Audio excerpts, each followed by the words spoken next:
Hello po mga kababayan, kamusta po kayong lahat? And once again, welcome back to another episode of Simply Talkies Vlog.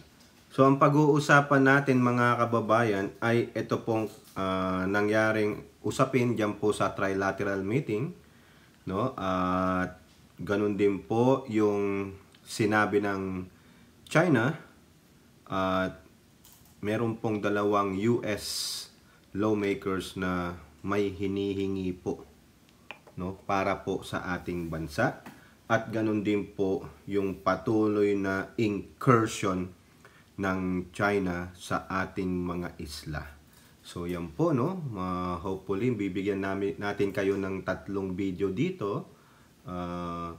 Galing po ito sa UNTV. Okay, bago po tayo magsimula, no, at magpatuloy, tayo po ay magpapasalamat at magbibigay pugay sa lahat ng ating channel members, followers, subscribers, nagla-like at nagsishare ng ating videos, sa mga video replay, sa mga nagsishare ng kanilang blessings, at dun din po sa mga katuwang natin, kasama natin sa chat box during our video premiere, the like of Marie Chris Hernandez, Elora Liz, and her Mr. Right and Left, si Ai Chang, si Miyu, Kaluyal Wanabet, Kaluyal Senchang, na puro mga taga-Japan, si Kaluyal Milestone, Kaluyal Alex Andrade, Maritel T, Priscilla Acepcion, Mami B, si Ate Mighty Baisa, si Rebecca Lagmite, Willer Wilfred, RN 2 cents, no, at Danny Reynado, at si Ilocana Kana, and Carclea and Hattori. At special shout out kay Mama Beth, Norma Agaton, at si Malditang Lola. Ayan, si Malditang Lola po, kasama po namin yan, nila Ilocana Kila, nila Hattori, sa mga political vloggers. Marami po kaming kasamahan na ngayon nagbabalikan na po mga pro-admin po talaga, no? So, okay, eto po, no? Unahin natin itong video at dadagdagan natin yan ng isang article from Philippine Daily Inquirer. Pero i-video po muna natin itong galing sa UNTV na kung saan PH-US Japan nagpahayag ng seryosong pagkakabahala sa mga aksyon ng China sa West Philippine Sea. So again, UNTV, maraming salamat po. Panorin po natin. Nagpahayag ng pagkabahala sina Pangulong Ferdinand Marcos Jr., United States President Joe Biden at Japanese Prime Minister Fumio Kishida sa nagiging aksyon ng Beijing sa South China Sea. Sa kanilang inilabas na joint statement matapos ang Trilateral Summit, tinutulan ng mga ito ang mapanganib na paggamit ng China sa mga barko ng Coast Guard at maritime militia sa riyon. Gayun din ang paulit-ulit na pagharang nito sa resupply mission ng Pilipinas sa Ayungin Shoal o Second Thomas Shoal. Sa gitna ng tensyon sa West Philippine Sea, nangako ang Japan at US na susuportahan ng Philippine Coast Guard para sa capacity building nito. Mas palalakasin ng tatlong Indo-Pacific maritime democracies ang kanilang defense cooperation, kung saan nakapaloob dito ang patuloy na pinagsanib na naval at training exercises ng Pilipinas, US at Japan. Kasama na rin ang iba pang mga bansa tulad ng naganap na maritime cooperative activity na kasama ang Australia. Partikular na ilulunsad sa taong 2025 ang Japan-Philippine-US Humanitarian Assistance at Disaster Response Exercise. Sa trilateral meeting, muling binanggit ni President Biden ang commitment ng kanyang bansa sa ilalim ng Mutual Defense Treaty. I want to be clear. The United States defense commitments to Japan and to the Philippines are ironclad. They're ironclad. As I said before, any attack on Philippine aircraft, vessels, or armed forces in the South China Sea would invoke our Mutual Defense Treaty. Binigyan din naman ni Pangulong Marcos ang halaga ng pagtutulungan ng mga bansa sa pagharap sa mga komplikadong hamon sa kasalukuyang panahon. Nel Maribuhok, UNTV News and Rescue, Diyos ang aming sandigan, serbisyo publiko ang aming pinahalagahan. So yan po mga kababayan, ang maiksing video lang, no, na kung saan talagang ang isa sa mga focus ng kanilang trilateral meeting na ginawa nga po dyan simula nung 8, 9, 10, 11, 2 days lang no? 11, 12 lang Thursday and Friday lang. Kasi itong Sabado dito, alam ko palipad ng Pangulong Marcos pabalik ng Pilipinas. No, talagang nababahala po sila. Maski na ako, nababahala din ako eh. Dahil mamaya, yung huling video natin, malalaman nyo, lalo kayong matatakot dyan. No? Okay, so dagdagan natin itong video na ito sa ulat po ng Philippine Daily Inquirer. Tulad nga po ng sinasabi ko sa inyo kanina. Ito po, US, Japan, PH to China, stop coercive use of Coast Guard in South China Sea. Maalala nyo, yung huling-huling water cannoning incident po dyan, di ba? Yung huling Rory mission ng Unay sa May 4. Siguro napanood nyo naman lahat yung video, yung talagang sumisigaw yung ating mga kababayan. Alam ko, mga Navy yon, na tama na po, Lord. tama na, di ba? Sabing ganun. O, yan po, talagang ito at least, ang pakikipag partner natin dito sa mga sinasabi nilang giant na United States and also the progressive Japan, hindi naman po masama yan. As long as na isulong natin yung ating national interest. Kasi so far talaga, in reality, hindi natin kakayanin mag-isa ang napakalaking higanting China. O sabihin natin, tinan nyo nga, kung mag-swarming sila dyan sa ating West Philippine Sea, anong panama natin? Wala.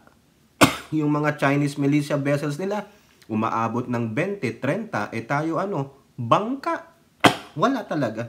So, kinakailangan nating humanap ng mga bansa na talagang tutulong sa atin. Mamaya malalaman nyo nung gagawin nitong United States, no? And even Japan, hindi ko lang po maisama yung sa Japan, no? Ito po.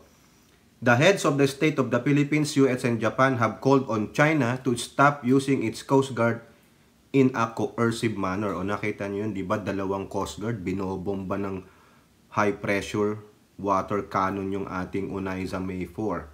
They also reminded China that ownership of several areas in the West Philippine Sea has been settled in the 2016 ruling of the Permanent Court of Arbitration. Yun po yung sabi nila, hindi ko po sinasabi yun, no? Kasi ang pagkakaalam ko po dito sa 2016 ruling of the Permanent Court yung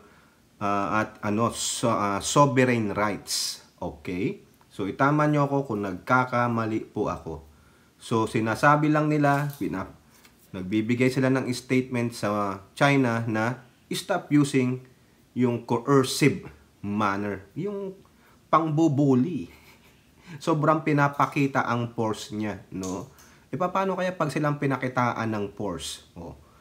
Iiyak-iyak na naman sila, di ba? Bakit? Ito po, may papakita ako sa inyong quote card ng China. Ito, ha? Makita natin ito. Tapos susundan din natin to ng article na merong bong ginawa ang China. Okay? Ayan po, impact leadership.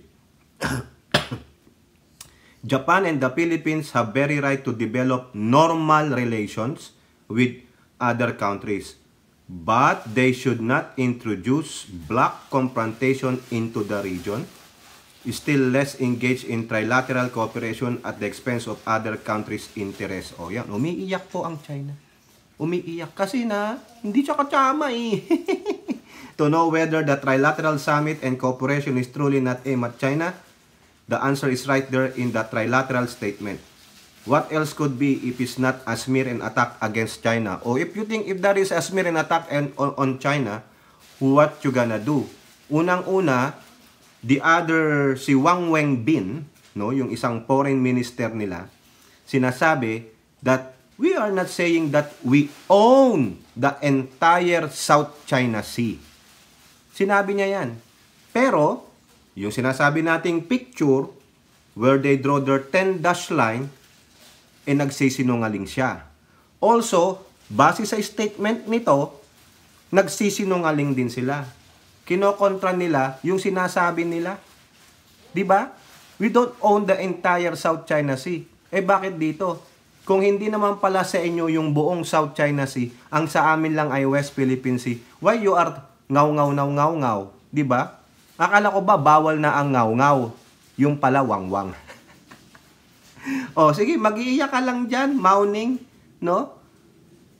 Attack daw sa kanila. So what you gonna do? Okay, what you gonna do, biatch? Di ba, Hattori? Nagmumukha kang Karen tuloy dyan eh. Alam niyo yung Karen?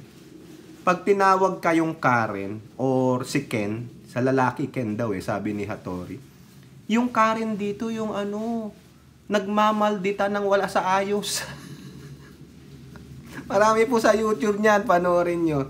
Yung mga nagre-racist attacks, hindi naman siya ganun. Yun ang mga nagwawalang babae, wala namang kadahilanan. Karen. Pag lalaki, Ken. Here comes the Karen. Di ba? Di ba, malditang lola? Rebecca Lagma. Yung mga nandito po ha. Kuya Danny, di ba? Okay. Dagdagan natin yung ginawa nitong China. Si pa rin? Si Mao-Ning. Mao-Ning. Parang ayun po yung tunog ng doorbell namin eh. Ewan ko lang sa doorbell ni Hattori. Inquirer. Beijing summons PH. Japan envoys over negative. Tingnan mo, napaka-sensitive naman itong mga to. Ano bang sinabing negative remarks ng Pilipinas at Japan? Di ba? Ito sabi China on Friday summoned the ambassador of the Philippines and Japanese diplomat over what it called negative comments from a trilateral meeting and other engagement on Thursday between Washington, Manila, and Tokyo. Bakit hindi nyo ipatawag yung ambassador ng US? Bakit yung dalawang bansa lang dyan sa Asia? Di ba? Bakit? The United States and its allies have been building up their militaries to counter what they see as growing threat from China in such areas as the busy waterway of the South China Sea and around Taiwan. Ano ba sinabi? Sinabi lang naman, they discuss aggressive. Sobra naman kayong madamdamin. Ayun lang pala sinabi. Discuss China's aggressive action. Quote pa. Nagtatampo. Hindi lang kasi kayo sinali. Grabe hindi ko na po babasahin yung pinagsasabi nitong mga gonggong na to. Kasi gusto nilang pansinin sila ng international community. Kasi kumbaga, itong trilateral nga, sinasabi nila, it is a smear attack on China. Smear attack lang naman eh. Bakit may action na bang ginawa? Nilaglagan na ba kayo ng powder? Ching chung chu. Papapansin sa mundo na sila po ay mukhang kawawa. Inaapi kami, ginagang up kami nung 3 bansa. Ayaw naman namin ng mga groupings. Gusto nila groupie. Ayaw nila yung word na groupings. Kasi may ing. Nakakaya naman, di ba? Ang gusto nila, groupies. May peace. Peace. Tawa lang tayo ng tawa. Ito kasi tawanan na lang natin to kaysa murahin natin to mga putang inan to. Pasensya naman kung may mga minor. Okay, so yan. Tinatawag daw po yung ating ambassador. Sige, paliwanag mo na lang, ambassador. Gawa mo na lang ng kwento. We still love fortune cookie. Bigyan mo ng fortune cookie si Mao-Ning, baka mabigla open it. Pag open niya, FU. pag yung US ambassador naman ang pinatawag ng China sa fortune cookie, pagbukas niya, nuts! Hattori! Alam mo yon? Nuts! What? Yung mga dating mga militar o retired military, alam niyo ibig sabihin nun, yung kwento nun. Nuts! NUTS, Kuya Danny, alam mo yan. Hattori, alam mo yan. Si Mami B kaya, alam yun. Mga military.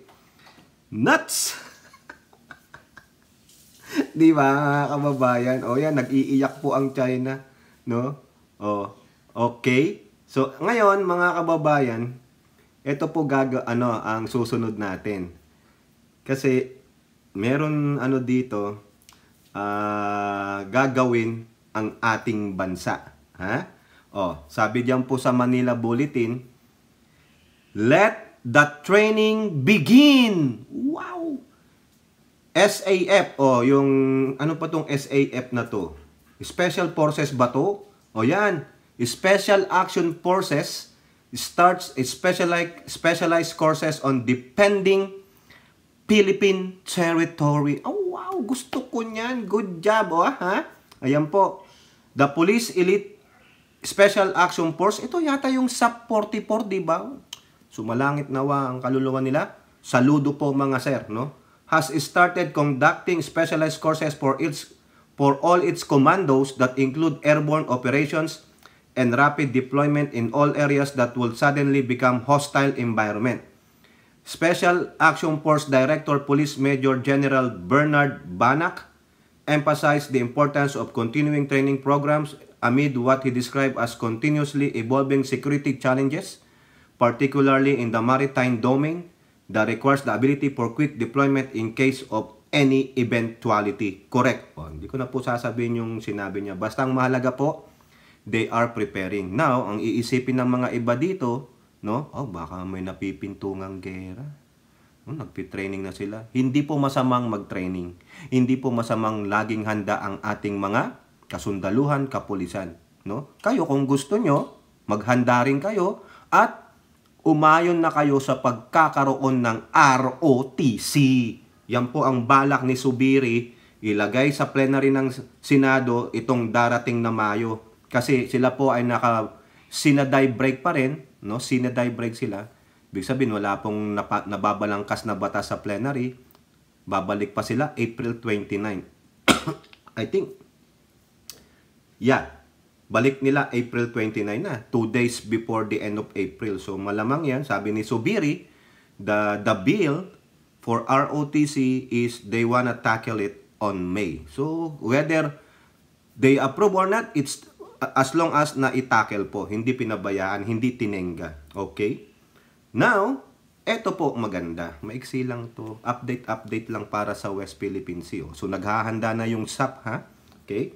Now, meron pong dalawang mambabatas, mga kababayan, from the United States, na kung saan sila po ay nagpanukala ng batas para po mabigyan o ma-strengthen at ma-modernize ang US-Philippine military. Ayan. Ito po sa ulat ng Manila Standard, US Solons push for $2.5 billion military aid to PH. Wow! Ang dami nito, mga kababayan. 2.5 billion. Sino po ang mga yan? Ayan po sa quote card ng Impact Leadership. Unang-una, isang Republican, isang Democrat. Biruin nyo yan. Magkaano yan, magkaibang political party. Republican and Democrat, pero nagsang-ayon sila. Tingnan nyo, bipartisan bill nga po bipartisan. Ito po, unahin natin si Republican Senator from Tennessee, Senator Bill Hagerty. Ayan po, sabi niya, I am pleased to work with Senator Kaine to introduce this important bipartisan bill that will significantly increase U.S. security assistance to the Philippines and profoundly strengthen and modernize the defense and deterrence capabilities of our alliance. Ayan. Ano ba to? Yung inaano nila? Introducing the Philippine Enhanced Resilience Act of 2024. Ang tawag nila, PERA. PERA Act. Di ba? Loko kayong dalawa. And then yung Democrat Senator from Virginia, sabi niya, si Senator Tim Kaine, China's aggression towards the Philippines, a key U.S. ally, threatens the security and stability of the entire region. It is pivotal that the people of the Philippines have the resources and support they need in the face of those threats. So, ayan. Yung mga Duterte despicable supporter, sasabihin, talagang pinopondohan ng Pilipinas, talagang gegiyahin ng Amerika ang China, magiging pawn tulad ng Ukraine, ang Pilipinas. Masyado kayong advance mag-isip. Pagpopondo lang no? Grabe naman kayo, oh. Pagpupondo lang eh. Oh, ito po, basahin natin dito sa Manila Standard kung ano yung nilalaman ng $2.5 billion for pera. Pera ake, di ba? Oh, $500 million a year in foreign military financing, grant assistance to the Philippines over fiscal year to 2029. Uy, wow! Wow! 2.5 billion. Eh, kulang yan. In 2022, the United States, it was making $100 million in foreign military financing available to the Philippines, underscoring greatly improved defense ties between the treaty allies under President Marcos, whose predecessor, si Duterte, have sought warmer ties with China. The bill requires the U.S. Secretary of State, in coordination with the Pentagon, to submit an annual spending plan to Congress on how the U.S. government would spend the grant and annual report on steps taken to enhance the U.S.-Philippines defense relationship. Okay, maganda yan. Ha? Malaking gastusin ito, mga kababayan, for over 5 years. 500 million every year. Ha? Oh.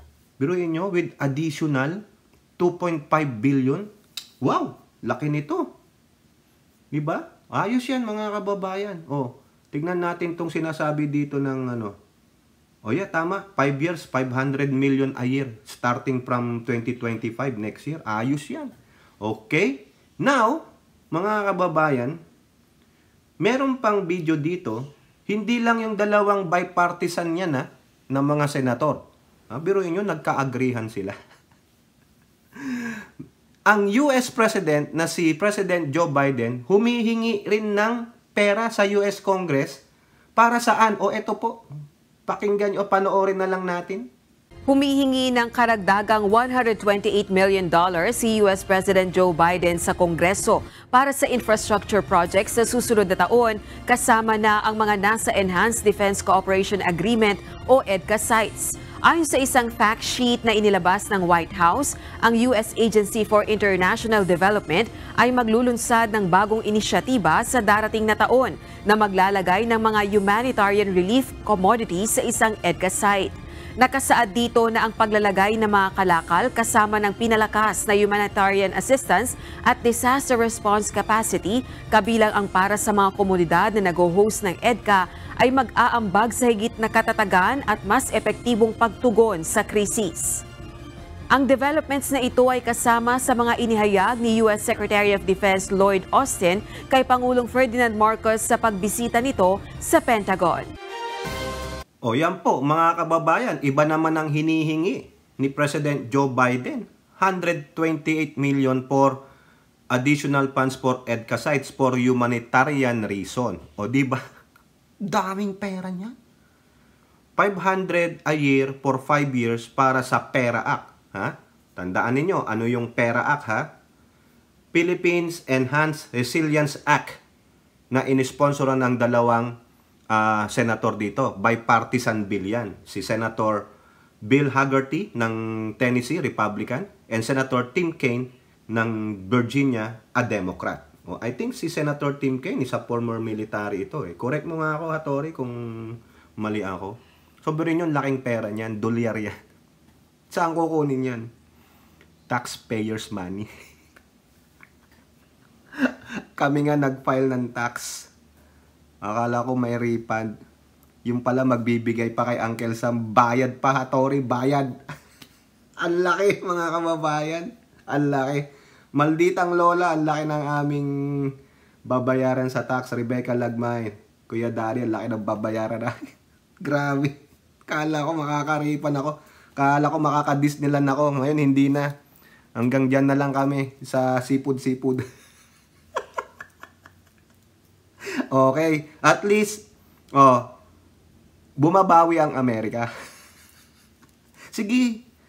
Samantalahin natin, no? Para sa ano natin yan, protection, no? At sa kung ano man ang gusto nilang gawin para ma-improve naman, no?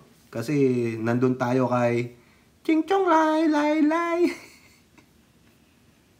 Ito po huling-huli, mga kababayan. Ito, nakakalungkot ito.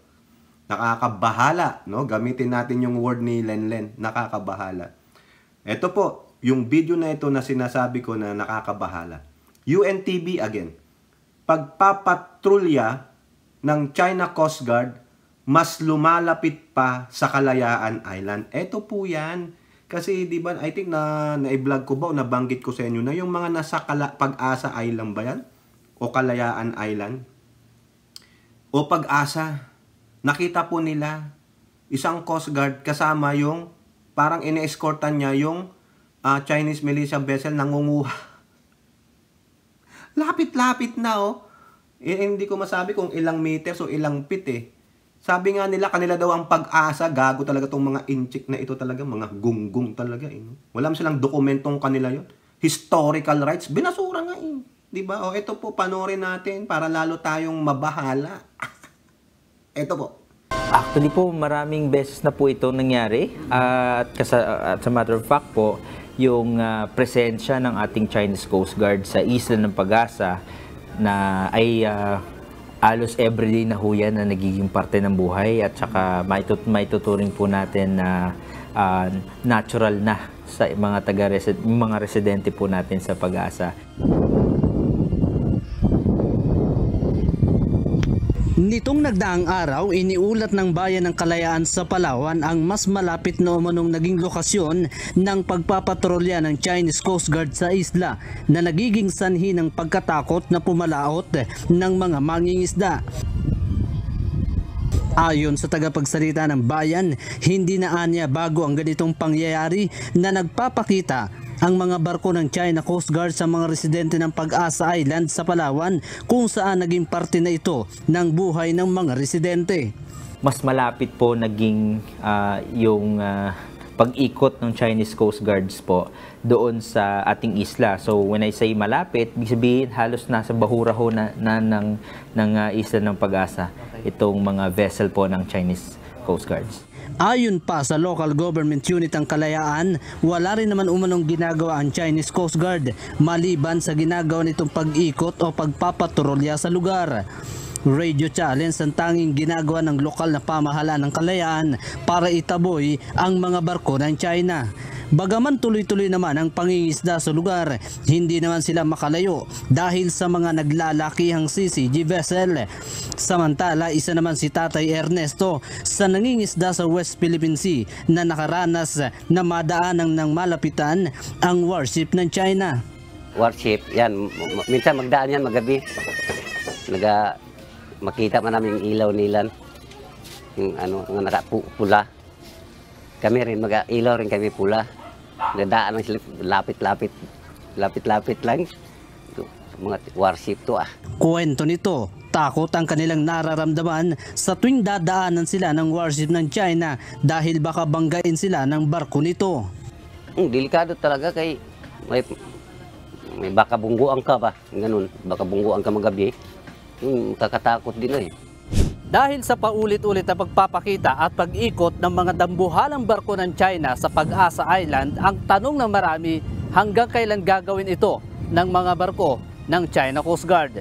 Mula dito sa Palawan, Andy Pagayona, UNTV News and Rescue. Diyos ang aming sandigan, serbisyo publiko ang aming pinahahalagahan.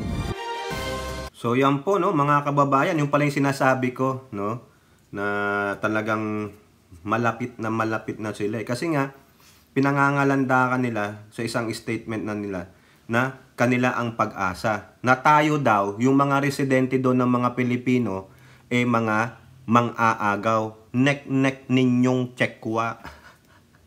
Kung sa inyo pala yan bakit hindi kayo nagpadala ng tao dyan noon?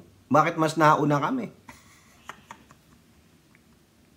Diba? O ngayon, sipat-sipat lang kayo. Sige, subukan yung agawin yan.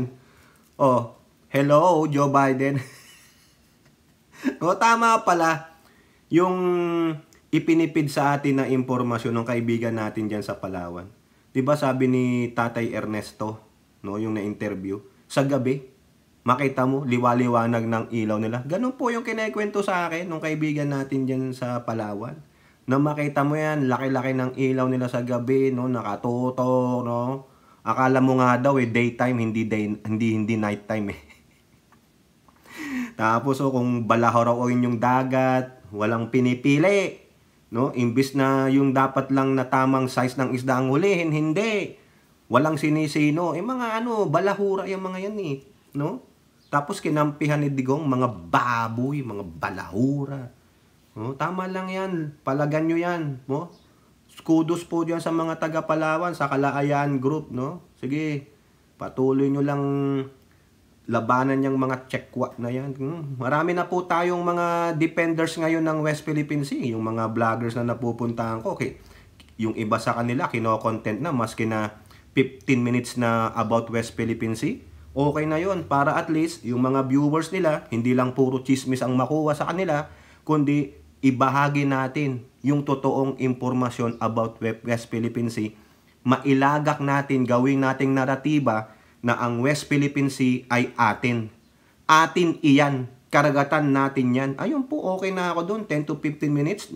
Just give them, ipulbos natin paulit-ulit tulad ng ginagawa ng mga dedeship na at mga China apologies, disinformation specialist ng mga Pinoy.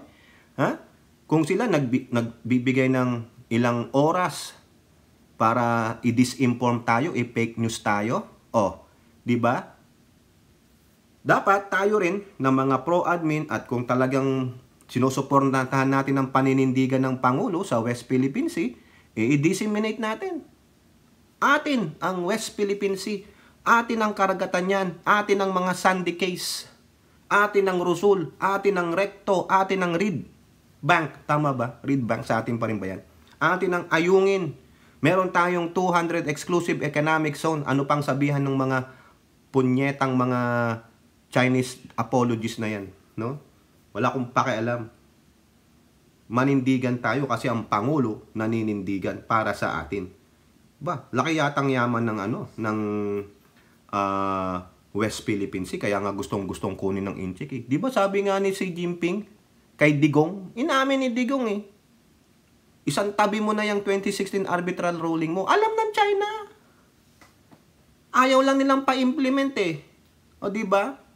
Kung i-implement natin, ano gagawin nila? Lalaglagan tayo ng bala? Sa palagay nyo ba, hindi rin sila malalaglagan ng bala? Kasi ang naratiba, lalaglagan tayo ng bala.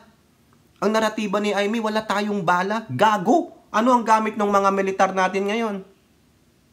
Huwag nyo sabing hindi aabot ang mga bala din natin sa mga Chekwa. Kung naglaglag sila, malamang. Also, lalaglagan din sila ng bala.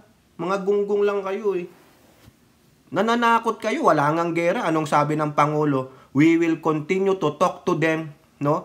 In ministerial, subministerial, people to people. Hindi yan ang pinapaliwanag kasi ng mga China apologies, mga Chinese disinformation specialists, mostly sa West Philippine Sea.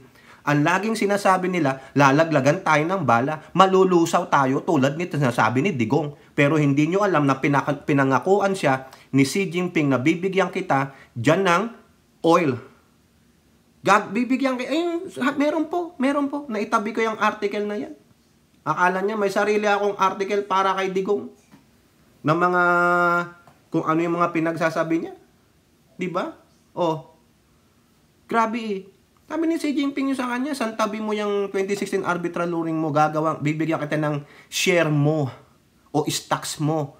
Once na mag-drill na tayo ng oil dyan, 60-40. O saan mapupunta yun? Hindi naman sinabing bibigyan ko ang bayan mo, kundi sinabing ikaw. Kaya todo depensa si Digong. Ayan lang po, no, mga kababayan. No, salamat po dun sa mga vlogger, influencers na tinatopic at paano itong West Philippine Sea. Gawin din nating naratiba, a positive narrative para mailagak natin sa mga viewers ninyo, sa lahat ng ating viewers na ang West Philippine Sea ay atin. Meron tayong 200 nautical miles exclusive economic zone. Meron tayong sovereign rights, territorial jurisdiction. Kaya dapat tayo muna ang may karapatan, hindi ang mga Chekwa. Wala silang karapatang magdikta sa atin. Diba? Kayo po, ano po inyong masasabi? Comment down below. And don't forget to like and share. Hope to see you in the next videos. Bye-bye. God bless.